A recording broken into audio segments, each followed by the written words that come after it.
the pace is relentless and the days often run one right into the next. Everybody, it seems, wants a piece of Providence Mayor Angel Taveras. There have been days where I can't remember what day it is, and I have to look at my iPhone to determine what day it is, because the days are long. Every day is a work day for me, so there's really no weekends in that sense, and it's been a challenging year, but also I think it's been a good year in many ways. Let's be clear, Taveras isn't complaining. After all, this is what he signed up for when he won a landslide election in 2010.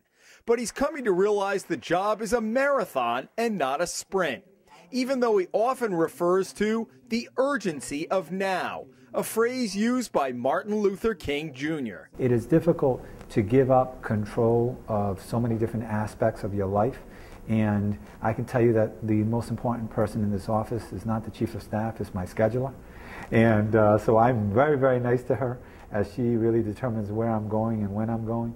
In a wide-ranging interview on the eve of his first anniversary as the city's 37th mayor, Taveras talked with us about the challenges and surprises that confronted him constantly, including the now infamous reference to a Category 5 financial hurricane hitting the city last year. At what point did you know it was a Category 5 hurricane? Was it a compilation of events, or at some point were you in a meeting where you realized this is bigger than I expected? It happened at the end of February in this office with Michael D'Amico, my director of administration, sitting on that couch over there, pale, very pale, and letting me know that it was over $100 million.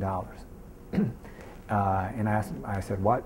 And he said, it's over $100 million. And he just was pale and blank. And I said, well, this is going to be the challenge of our lifetime, and we'll get through it. We have to get through it. Did that give you pause at that point? It was a surprise, and I certainly, as I said, I expected a deficit. I just didn't expect one of that magnitude.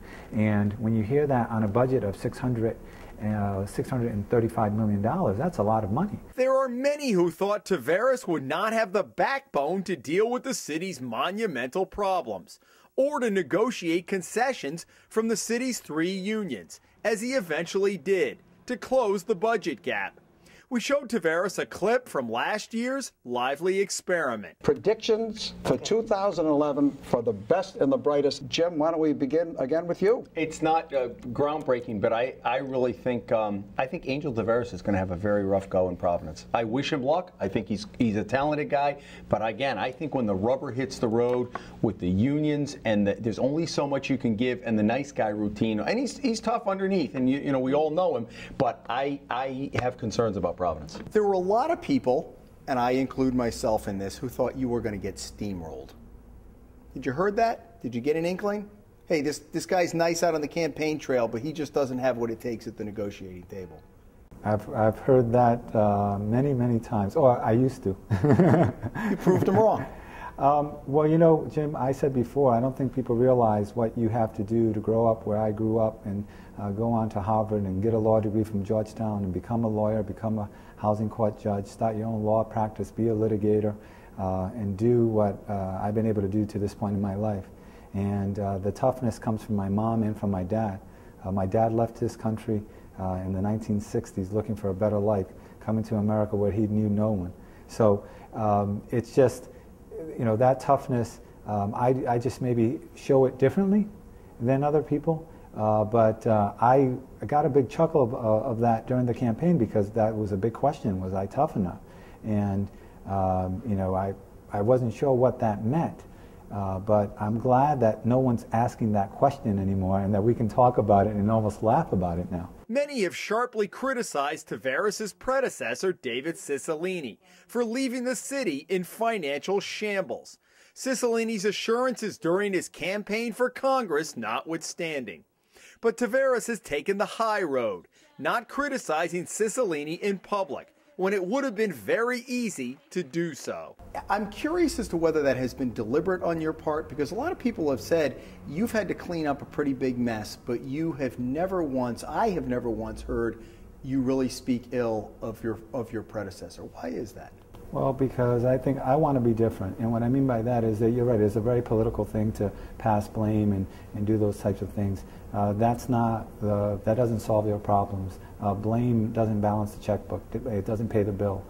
And for me, my focus has always been what can we do to fix the problem and looking forward. And truth be told, there are a lot of reasons why we're in the situation we're in. There's not one. There are a lot of reasons. And so I focus really on solving it because ultimately what people are going to judge me on is what I do. While Taveras has distinguished himself from Cicilline in many ways, he has continued one of Cicilline's traditions, meeting one-on-one with constituents in their neighborhoods. It's called My Time with the Mayor, and on this night at the Mount Hope Learning Center, the place was packed when Taveras arrived just after 6 p.m. He immediately headed into the kitchen and began listening, pen and legal pad in hand at the kitchen table. What about the commitment to doing that? And more importantly, what do you hear from people when you're talking to them? I've been doing it every month since January, and it's amazing the number of people who come out. People are struggling. People will need help, and it's a big challenge right now for people.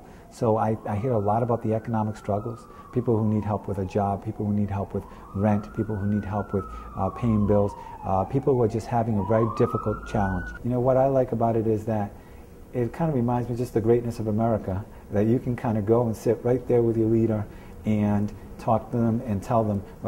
And I've had issues that have come up as well, where people may not agree with something I'm doing. And I like the fact you can do that. You can question your leaders here in this country, and you can do that face to face. And it reminds us of how great we are as a country. Taveras is the first mayor in generations who is a product of the Providence school system. And a couple of nights later, we found him hosting a forum at the middle school he attended, Nathaniel Green on Chalkstone Avenue. Like many schools, it's clearly showing its age, and the mayor knows Providence has a lot of work to do to improve its school system. I know how important it is. It's the difference between success and failure for so many people.